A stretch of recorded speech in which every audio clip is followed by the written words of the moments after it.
This is a minor prophet. This is our second lesson on the book of Amos. And we're trying to go through them in chronological order. And so we're in Amos. Second lesson starting in verse 4 of chapter 2, verse 4.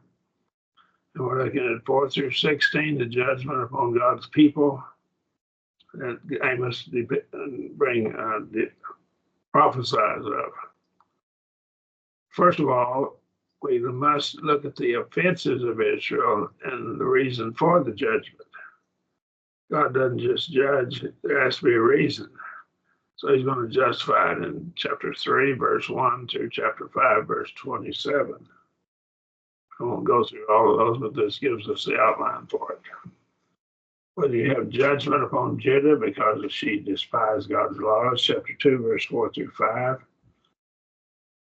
Thus saith Jehovah, for 3 transgressions of Judah, yea, for 4, I will not turn away the punishment thereof, because they have rejected the law of the Lord, the law of Yahweh, of Jehovah, the Lord, and have not kept his statutes, and their lies have caused them to err, after which their fathers did walk. So they're walking in the same sin as their fathers walked in, not keeping the statutes of the Lord. But I will send a fire upon Judah and shall devour the palaces of Jerusalem. It's going to happen. Not necessarily at that time, it might be in the future. So again, we see fire being depicted and it's used for God's judgment of the nation. Over and over, you're going to see that again and again. Judah rejected the law of the Lord, the law of Yahweh, Jehovah, the Lord, and was to be punished for it. God is a righteous judge, and so he will punish them just as he would punish the Gentiles, and just as he would punish the northern 10 tribes of Israel for their sins, their idolatry, and their other sins. God would send a fire upon Judah and Jerusalem and burn it. Verse 5. We see that this happened in about 600 BC, roughly. The Babylonians burnt Jerusalem, 2 Kings 25:9, 2 Chronicles 36:19, and he burnt the house of Jehovah and the king's house and all the houses of Jerusalem, even every great house burned he with fire. So everything was burnt. Judgment came upon Israel because the redeemed people had corrupted themselves. You don't look at 2 Chronicles 36:19, but it says essentially the same thing. Judgment came upon Israel because the redeemed people had corrupted themselves. They had been redeemed, but they corrupted themselves. 6 and following. Israel was to be punished for selling people. Now here's what you can see what they were doing. Thus saith Jehovah, for 3 transgressions of Israel, yea, for 4, I will not turn away the punishment thereof, because they have sold the righteous for silver and the needy for a pair of shoes. Israel, in verse 7, lusted after the dust on the heads of the poor people. They just wanted they lusted after the dust that was on their heads. And I heard of one man, he was so greedy. His neighbors said he doesn't want to own all the land. He just wants to own that which joins his land. That was a saying that I heard about a man who was pretty greedy. And I thought it was very interesting. I listened to it and I thought about it. He just wants to own everything. And so that was a way of saying it. And this is the way of saying it. They lusted after the dust on the heads of the poor people. They did pant after the dust of the earth on the head of the poor, and turn aside the way of the meek and the man and his father going to the same maiden to profane the holy name. So they both committed fornication with the same maiden, the same young woman, father and son.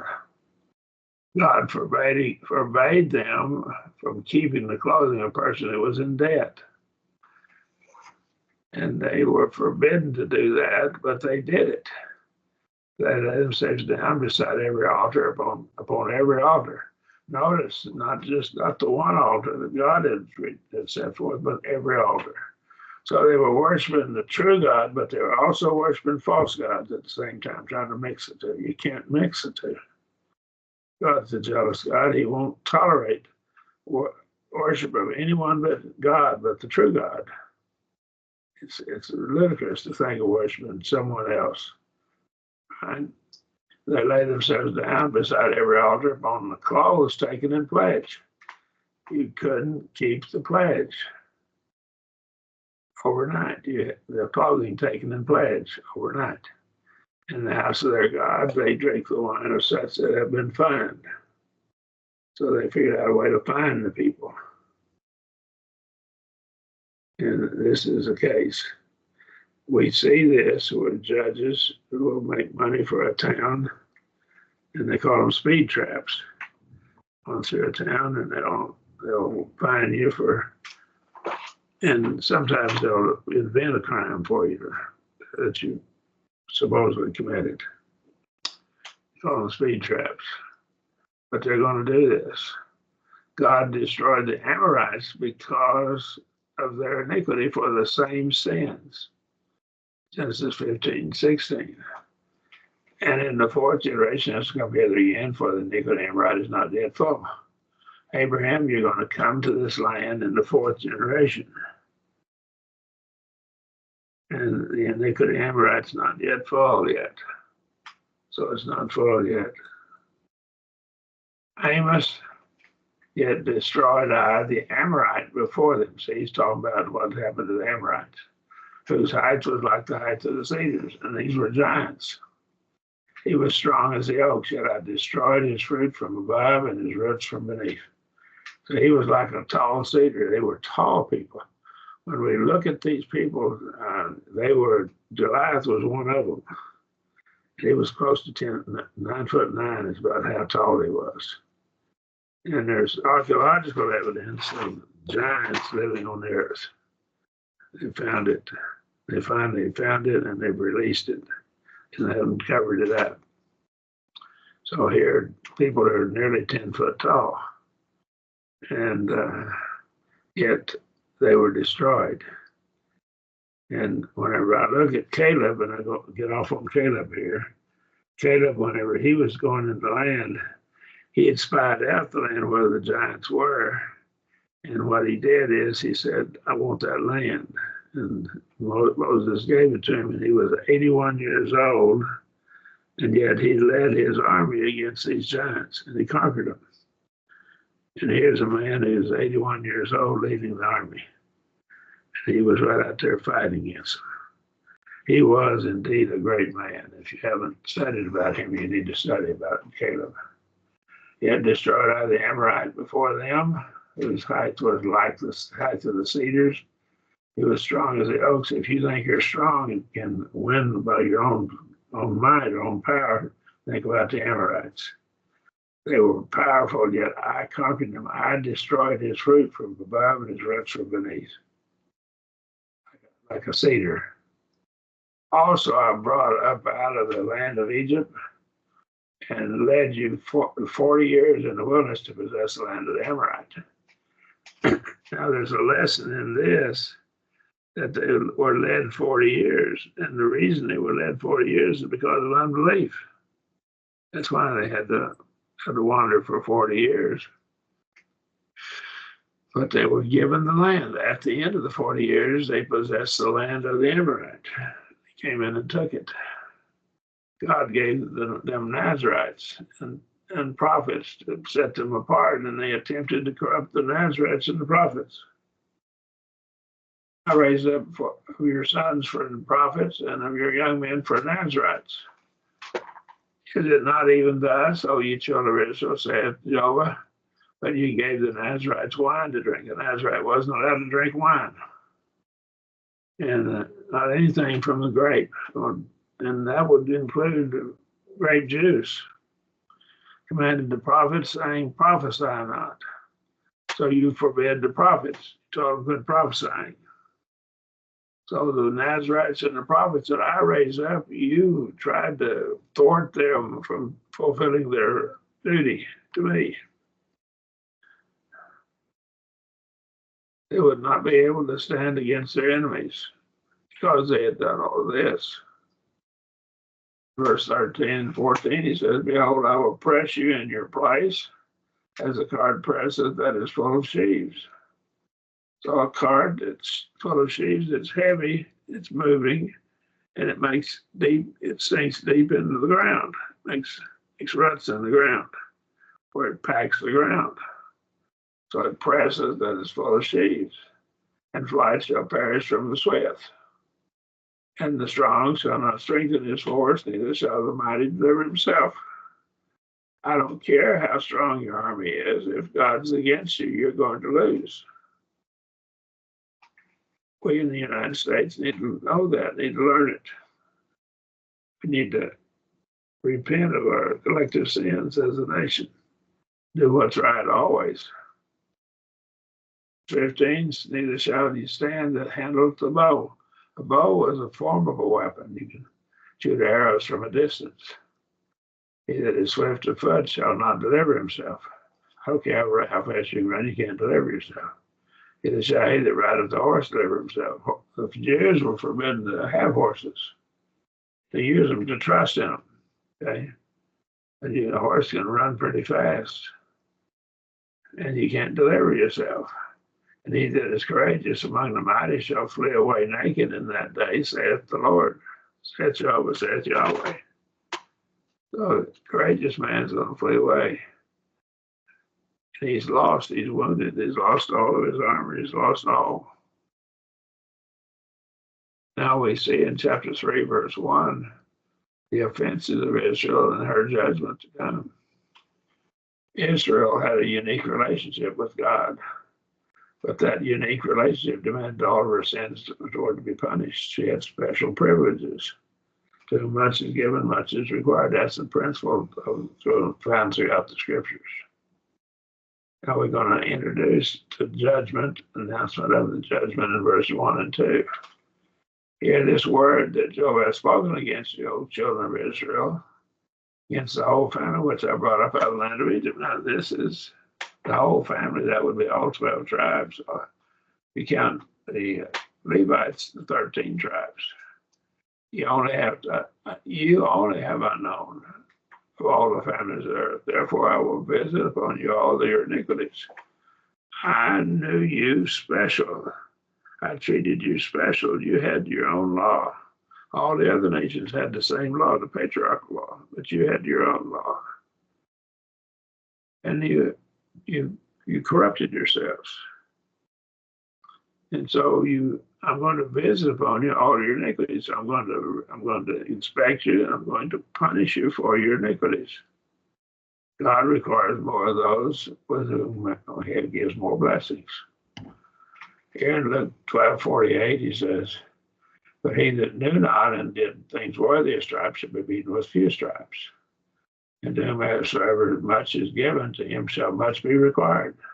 When they commit much, of him they ask the more. And so there was much committed to Israel, and God required more of Israel because Israel had so many blessings. Had the law of Moses, it's a blessing. This principle is also found in the parable of the talents at Matthew 25. We won't look at the talents, but the 5 talents. He was expected to use his 5 talents, and he did. Amos uses similes to show that his message is from God. In verse 3 through 8, shall two walk together except they have agreed? Will a lion roar in the forest when he hath no prey? Will a young lion cry out of his den if he have taken nothing? And so we have here, we see the message from God.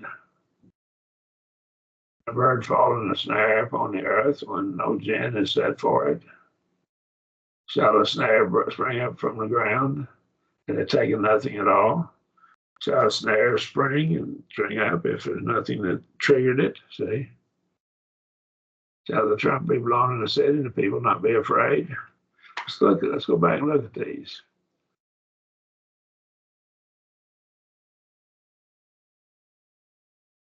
Shall two walk together except they have agreed? Two are walking together and they're walking beside each other. They're going the same place or they're going down the road together. There's an agreement as to where they're journeying. And God, if you're not walking with God, you're not in agreement with Him. So we have to walk with God. Will a lion roar in the forest if it had no prey? Lions roar when they're attacking the prey. It's to startle and to paralyze with fear the thing that they're trying to grasp. And the animal that they're trying to grasp in their fear, just for a moment they hesitate. Gives the lion some advantage. And that's when the roar happens. Will a young lion cry out of his den if he has taken nothing? No, he won't. Can a bird fall in a snare upon the earth where no gin is set for it? If there's not been a snare set, he won't be snared. And so if you're going to be punished, it's because I set the snare for you. I'm punishing you. You've been trapped by it. Shall a snare spring up from the ground and it'll take nothing at all? A snare, an animal snare? No, it won't. Shall the trumpet be blown in the city and the people not be afraid? The trumpet was a sign of alarm that the enemy was coming and the people are afraid. Shall the evil befall a city and Job has not done it? God is in control. His providence is in control of all that happens. We need to keep that in mind. But God gives free will to men, and men do evil things. But they will be punished eventually for their evil. Verse 7, surely the Lord Jehovah will do nothing except he reveal his secret to his servants, the prophets. So he's going to do all of this. What he's going to do, he's going to tell you what's going to happen through the prophets. Lion hath roared, and who will not fear? The Lord Jehovah has spoken, who cannot but prophesy? So the prophet is depicting his words like a lion roaring. And the people should be afraid because they have sinned. And they're going to have to suffer the consequences, the results of their sin. Each illustration is to show that the message originated from God. Over and over, he uses one figure after another. I can see this. He was a herdsman of Tekoa in a rugged region. There was no doubt were Asiatic lions around. So he can see when that lion roars, he knows something is being taken. The shepherd knows this quite well. The goodness of God is also seen in the forewarning of his people. He's good. He forewarns them and gives them a warning to turn away and wants them to turn away so he won't have to punish them. The Lord condemns the wealthy ruling class in Amos 3, verses 9 through 12. He calls Ashdod and Egypt as witnesses of his righteousness. I did this to those nations. I'm going to do it to them, and I'm going to do it to you. She in the palaces of Ashdod and the palaces of the land of Egypt, and say, assemble yourselves upon the mountains of Samaria. You know what great tumults are therein, and what depressions in the midst thereof. Listen carefully, other nations. He's telling the Gentile nation around to look at what I'm doing to Israel as a warning that you're going to get this too if you don't turn from your evil ways. They're oppressing people. God is just, he is righteous, but they know not to do right. They don't know to do right. They're so corrupt that they just want to do evil. Saith the Lord, saith Jehovah, who store up violence and robbery in their palaces. So they store this up. They figured out how to rob people, how to abuse people. Some people get a thrill out of hurting other people. These people that do that are evil. And this is what we see. They store up violence and robbery in their palaces. They may use violence to take things from other people. We can see this happening. People rob and steal. And I'm told by a man that was a sheriff's deputy that some of the most obnoxious people that they could put in jail were the people who were actually robbed. Not the thief, not the man that would steal your car. He'd come in and start your car and steal it. But the fellow that comes into the store and with a gun and is going to rob you. These people are just pure mean, what I was told. There's also the Lord's judgment in Amos 3, 11, and 12. Therefore, thus saith the Lord, Jehovah, an adversary there shall be even round about the land. He shall bring down thy strength from thee, and thy palaces shall be plundered. So there's going to be an adversary to come. Now, then there were two different adversaries. There was one adversary that came and took the northern 10 tribes of the nation called Israel. That would be the Assyrians. Then they were overrun and destroyed. And the Babylonians came and took the southern 2 tribes, Judah, about 120 years later.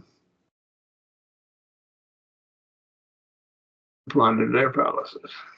Thus saith Jehovah, as the shepherd rescueth out of the mouth of the lion 2 legs and a piece of an ear, so shall the children of Israel be rescued that sit in Samaria in the corner of a couch and on the silken cushions of a bed. How did they get all of this wealth, this corner of a couch and the silken cushions of a bed? They sat on them because they're wealthy. How'd they get their wealth? They did it by abusing people, by stealing from people, by forcing people to give them their property. And so the shepherd rescues out of the mouth of the lion. He gets 2 legs and a piece of an ear. Right? So the children of Israel are going to be rescued that sat in Samaria. What's going to be left of them is going to be a remnant left. Over and over, we see a remnant. There's a righteous remnant that was left. The shepherd rescued who? 2 legs and a piece of an ear of a sheep.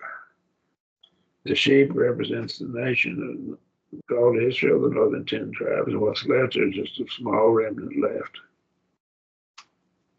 And that's what we see here. Over and over, the remnant is the faithful.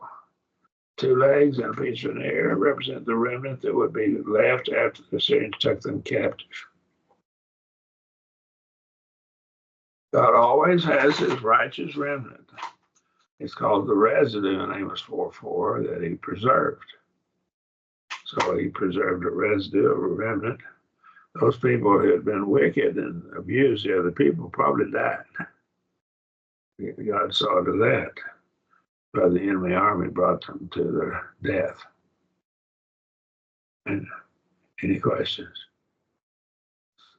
The summary of it. God is righteous, therefore, because he punished other nations for their sins, he will punish both Judah and Israel for their sins. So the righteous God would have to do that. He demands justice and obedience of his people. And so he demands that he be just, that they be fair and just with other people, and that they obey him. Are there questions? Anybody?